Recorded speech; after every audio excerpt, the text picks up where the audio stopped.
You may have heard the phrase, "my body, my choice," on the news or at a protest or even on a bumper sticker.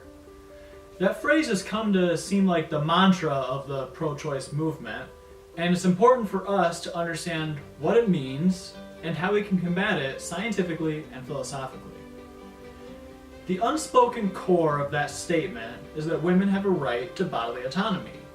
And although the child she may carry is also a human being that is alive, the woman's right to autonomy trumps the right of the unborn child's right to autonomy. So they would say, although abortion does result in the life of the unborn being taken, there is nothing morally wrong about that action because the woman's right to autonomy is superior than the child's. And while we all recognize that we have a general autonomy, the question we still must ask is, does our bodily autonomy, or does a woman's bodily autonomy, extend to the point that we can justify taking the life of another human being?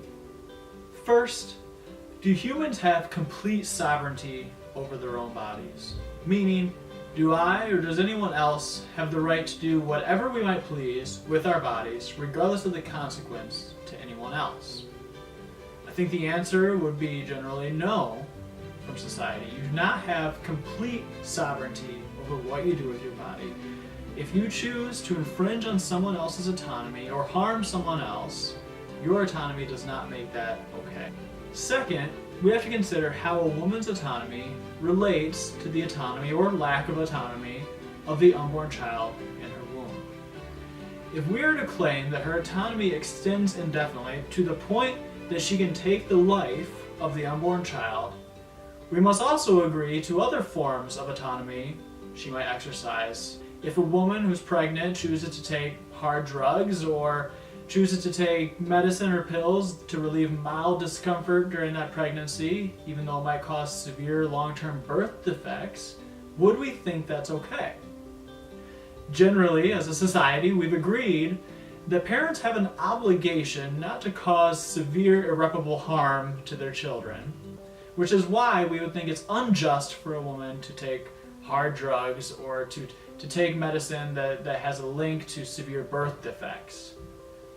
My question is there an inconsistency in a belief that it's wrong to exercise autonomy that might cause harm to a child in the womb, but it's admissible for us to exercise our autonomy in a way that takes the life of a child in the womb?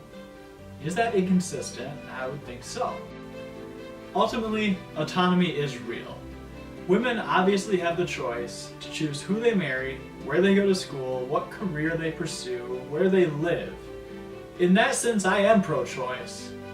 However, a person's autonomy never extends to the point that they can take the life of another innocent human being. To learn more about bodily autonomy and the often cited violinist argument, reach out to Protect Life Michigan at protectlifemi.org and book one of our speakers to come to your campus to talk about these things. Thanks.